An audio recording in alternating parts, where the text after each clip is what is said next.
حتیٰ کہ بخاری مسلم میں آتا ہے کہ نبی علیہ السلام ایک مسجد میں بیٹھے ہوئے تھے تو ایک صحابی مسجد نبی میں پیشاب کرنا شروع کر دیا. انہوں نے صحابہ کرام اٹھے روکنے کے لیے. جب پیشاب کر چکا فارغ ہوا تو آپ صلی اللہ علیہ وآلہ وسلم نے اس کو بلایا. آپ فرمائے یہ مسجد پاک جگہ ہے, اللہ کے ذکر کے لیے ہے, نماز پڑھنے کے لیے, یہاں پہ ناپاکی نہ پھیلائی جائے. بس اتنا کہہ دیا کافی. یہ آپ کا اخلاق بھی تھا. اور صحابہ کرام اس کو پکڑنے کے لیے, اب وہ پکڑتے, وہ آدھا پیشاب اندر آدھا باہر, وہ اسلام سے ہی متنفر ہو جاتا. جتنا کام ڈالنا تھا وہ اس نے ڈال لیا, جہاں اس نے تھوڑا سا پیشاب کیا تھوڑا اور کر لیتا, گندگی تو ہو چکی تھی. لیکن آپ نے فرمایا وہ تو کر لینا, اخلاق سے سمجھایا, اس کو سمجھ آ گئی. ظاہر ہے کہ ہمارا تو بچہ بھی یہ کام نہیں کرے گا. اس وقت تو لوگوں کو نہیں پتا تھا نا کہ بھی مسجد میں, اور مسجد میں قالین بھی نہیں تھے, کچی مسجدیں تھیں, تو نیا نیا اسلام آیا تھا, لوگوں کو نہیں پتا تھا. وہ تو اس کو اسی طریقے سے ایک گھر کی دیوار ہی سمجھ رہے تھے جیسے مسجد کی دیوار ہے کہ جی خود خشک ہو جائے گی. پھر آپ نے فرمایا پانی کا ایک ڈول لاؤ, اس کے اوپر بہا دو. اب مجھے بتائیں ایک بندے نے پیشاب کیا ایک جگہ کے اوپر, اس کے اوپر آپ صرف پانی کا ایک ڈول بہا رہے ہیں, تو پاک ہو گئے وہ. آپ نے تو کہانی کرائی ہوئی ہے کہ وہ بیسٹ آف پانی آپ کے حساب سے تو اتنے ڈول بہائے جائیں کہ وہ وہاں سے نکلتا نکلتا دوسری طرف سے باہر نکلے. یہ پاسبل نہیں ہوتا. آپ گندگی دور کریں. حتیٰ کہ ابو داؤد میں ایک حدیث ہے, کچھ عورتوں نے کہا یا رسول اللہ صلی اللہ علیہ وسلم, ہم مسجد میں جب نماز پڑھنے کے لیے آتی ہیں تو مدینہ شریف کے راستے میں گندگی ہوتی ہے, تو ہماری جو عبایا ہے نا وہ نیچے لگتی ہے, تو ہم کیا کریں؟ آپ یہ بھی کہہ سکتے تھے عبایا اوپر کرو, لیکن نہیں فرمایا. عورت کے پردے کا خیال. آپ فرمایا وہ جب گندگی والی جگہ پہ تمہاری عبایا ٹچ کرتی ہے, اس کے بعد کیا کوئی پاکی والی جگہ بھی آتی ہے؟ کہا یا رسول آتی ہے. اس کے ساتھ رگڑا کھاتی ہے تو وہ پاک ہو جاتی ہے. جوتیوں کے تلوے کا بھی تیمم آٹومیٹکلی ہو جاتا ہے اگر جوتیوں میں امپریشن نہ بنے ہوئے ہوں. پہلے زمانے میں جوتیاں سیدھی ہوتی تھی نا. بخاری مسلم میں آتا ہے کہ نبی علیہ السلام نے جوتیوں میں نماز بھی پڑھی ہے. بالکل صحیح, کیونکہ قالین نہیں ہوتے تھے. آج بھی تو آپ جنازہ تو اسی طرح ہی پڑھ رہے ہوتے ہیں, تو جڑے تھوڑے زیادہ تقوی دے حاصل جوتی لا کے نا جوتی کے اوپر ہی کھڑے ہو جاتے ہیں. ان سے ذرا پوچھے کہ جوتی لگتے میں شکار ہی ہے, یعنی کمر تو درمیان میں ہی ہے, چاہے آپ تکیے والی سائڈ پہ سر کریں یا پاؤں والی سائڈ پہ کریں. میں اس لیے بول رہا ہوں, بعض لوگ اعتراض کرتے ہیں پنجابی لفظ بہت بولتا ہے. میں اکثر پنجابی جو بول رہا ہوتا ہوں نا اس کے بغیر بھی میرے لیکچر مکمل ہوتا ہے. آپ پریشان نہ ہویا کریں جن کو پنجابی نہیں آتی, میں انہی باتوں کو اردو میں بھی ریپیٹ کر دیتا ہوں. تو اینڈ رزلٹ تو وہی ہے نا. جوتی کے اوپر آپ کھڑے ہو رہے ہیں تو جوتی پاک تھی یا ناپاک تھی, آپ کھڑے تو جوتی کے اوپر ہیں. جوتی اتار رہی ہیں آپ سائڈ پہ کر کے پاؤں اس پہ زمین پہ کھڑے ہو, تو جوتی کے نیچے اگر آپ کو یقین نہ ہو تو وہ پاک ہی ہے. پاک ہونے کا یقین ضروری نہیں. سر یہ مسئلہ یاد رکھیں, ٹھیک ہے. جوتی کا پاک ہونے کا یقین ضروری نہیں ہے, ناپاک ہونے کا یقین ہونا ضروری ہے. تو ظاہر ہے کوئی کہہ سکتا ہے کہ مجھے یقین ہے کہ میری جوتی ناپاک ہے, تو وہ پاک تصور ہوگا. یقین اس وقت ہوگا جب آپ واقعی کسی یعنی پخانے کے اوپر پاؤں رکھتے ہیں یا کسی یعنی گٹر کے پانی کے اوپر پاؤں رکھتے ہیں, تب آپ کو یقین ہوگا نا. اور وہ بھی اس وقت تک جب تک وہ لگا ہے. اس کے بعد چند قدم چلے اور وہ مٹی کے ساتھ تیمم ہوا اور وہ اتر کے سائڈ پہ ہوگی, ختم. اسی طریقے سے یہ بارش کا جتنا کیچڑ ہے پاک ہے. مٹی تو پاک ہے, مٹی سے تیمم ہوتا ہے سر. جب تک کہ آپ کو یقین نہ ہو کہ یہ جو کیچڑ ہے اس میں گٹر کا پانی ملا ہوا ہے, شک نہیں یقین, یہ بینیفٹ آپ کو دیا. جب یقین ہوگا نا پھر تو کوئی بھی نہیں یقین سے کہہ سکتا ہے. تو بڑی آسانی ہے اس معاملے میں.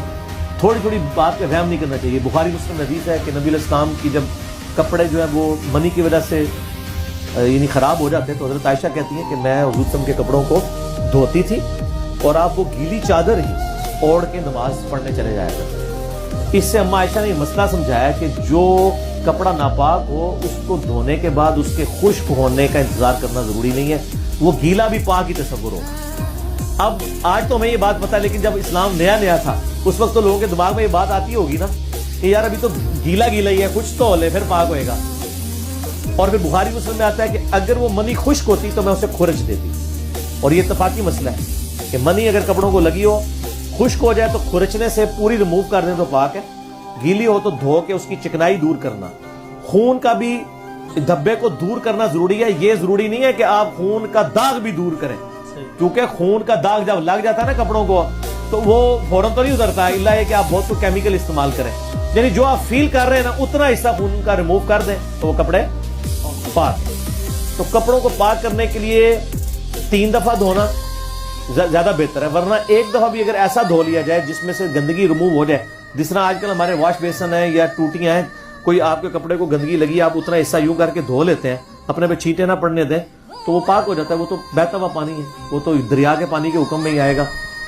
لیکن ٹب میں نہیں کریں گے, لوٹے میں نہیں کریں گے, ورنہ وہ لوٹے میں ڈالتے ہی لوٹے کا پانی بھی پلید ہو جائے گا. یہاں میں ایک مستعمل پانی کا مسئلہ بھی بتا دوں. بخاری مسلم میں حدیث ہے کہ کوئی شخص جب صبح اٹھے ڈائریکٹ پانی میں ہاتھ نہ ڈالے, اسے نہیں پتا اس نے رات کہاں گزاری ہے, پہلے ہاتھوں کو دھوئے. ہاتھ دھوئے بغیر آپ ٹب میں یا لوٹے میں پانی میں انگلی نہیں ڈال سکتے, ورنہ وہ پانی مستعمل ہو جائے گا. مستعمل سے مراد استعمال شدہ. اس پانی سے آپ وضو یا غسل نہیں کر سکتے, استنجا تو کر سکتے ہیں, کیونکہ استنجا کوئی اس طرح کا حکمی نجاست دور کرنے والا معاملہ نہیں ہے, وہ حقیقی نجاست ہے. حقیقی نجاست مستعمل پانی سے دور ہو جاتی ہے, لیکن حکمی نجاست وضو اور غسل جو پریکٹیکل نجاستیں نہیں ہیں, جس کا وضو نہیں ہے تو وہ ناپاک تو نہیں ہوتا, نماز کے لیے وہ ناپاک ہے. تو یہ حکمی نجاست کو دور کرنے کے لیے مستعمل پانی نہیں ہونا چاہیے. لہٰذا آپ اگر گرم پانی میں کو انگلی ڈال کے نہ چیک کریں, پانی کو آپ علیحدہ سے اس سے نکال کے, آج کل تو ویسے ہی شاور کی وجہ سے آسانی ہوگی ہے, تو وہ چیک کریں. شاور میں تو ایسا مسئلہ نہیں ہے. تو یہ میں نے ایک مسئلے میں ایک مسئلے بتا دیے ہیں. پاک کرنے کے اعتبار سے تو آٹومیٹک جو مشینیں ہیں وہ اچھے طریقے سے پانی پاک کر دیتی ہیں, لیکن اس میں کم از کم 3 دفعہ اس کو آپ اس سائیکل کو ریپیٹ کروائیں. پانی وہ فریش لے, دوسرے کو نکالے, پھر لے, پھر وہ سینٹریفیوگل پروسیس کے تحت کرتی ہے نا, تو وہ سارے کا سارا پانی نکل جائے, تو یہ پانی پاک. ویسے علماء کے آپ ذرا کلپ دیکھیں نا آٹومیٹک واشنگ مشینوں پہ, وہ کوئی سولوشن دیتے ہی نہیں. وہ کہتے ہیں جی اگر اس میں ناپاکی رہتی ہے تو وہ ناپاک ہے, اگر پاکی رہتی ہے تو پاک ہے. تو اینڈ رزلٹ کیا نکلیا دسو نا. تو یہ پوری انجینئرنگ کر کے بتا رہے ہیں. باقی کوشش کریں کہ ناپاک کپڑوں کو الگ ہی دھوئیں, پاک کو الگ, لیکن ظاہر گھر میں یہ مشکل ہو جاتا ہے. دھوبی کا بھی یہ حکم ہے کہ دھوبی کو اگر آپ ناپاک کپڑے دیتے ہیں اور اس کو پورا طریقہ نہیں آتا, تو آپ جب کپڑے آئیں تو وہ ناپاک ہی تصور ہوں گے جب تک اس کو طریقہ نہیں آتا. یا تو اس کو ایجوکیٹ کریں, تو بعد میں اس کو ایک بار نکھار لیں. اور اگر آپ نے پاک دیے ہیں تو آپ کے لیے پھر اب وہاں پہ حسن ظن ہے کہ پاک دیے ہیں تو ضروری نہیں اس نے ناپاک میں دھوئے ہوں گے, وہ پاک ہی واپس آ گئے, تو آپ وہم نہ کریں. یعنی شریعت آپ کو پازیٹیو سائڈ کے اوپر لے کے جاتی ہے, جہاں پہ آپ کے لیے آسانی ہو.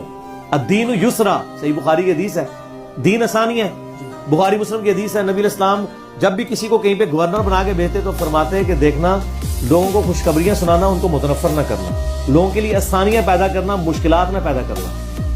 ٹھیک ہے, یعنی پازیٹیو سائڈ پہ رہنا. تو لہٰذا آٹومیٹک واشنگ مشین والا جو مسئلہ ہے وہ بالکل ٹھیک ہے, آپ یوز کر سکتے ہیں. لیکن میں نے بتایا کہ اس میں یہ ساری چیزیں ہوں, اور اس کے ذرا وہ پانی ذرا زیادہ استعمال کرتی ہے. پھر جن کے پاس لمیٹڈ پانی ہے وہ تو نہیں یوز کر سکیں گے. اس کو ڈائریکٹ آپ کو پھر پانی کی ٹینکی سے جوڑ کے رکھنا ہے, وہ گرم ٹھنڈا مکس کر کے وہ پھر نکالے گی, تو پھر آپ کی ٹینکی بھی یوں نیچے آ رہی ہوگی. ہاں, تو یہ بھی ذرا ذہن میں رکھنا ہے. لیکن وہ صاف ستھرا کر دے گی. عورتوں کی فٹیک جو ہے نا وہ پھر بہت کم ہو جائے گی. پھر عورتیں جو اپنا اصل کام ہے, بیوی بچوں کی تربیت کے لیے بیوی ہوتی ہے نا, یا خامند کو ٹائم دینے کے لیے, تو وہ اپنا کام صحیح طریقے سے کر سکے گی. ٹھیک ہو گیا.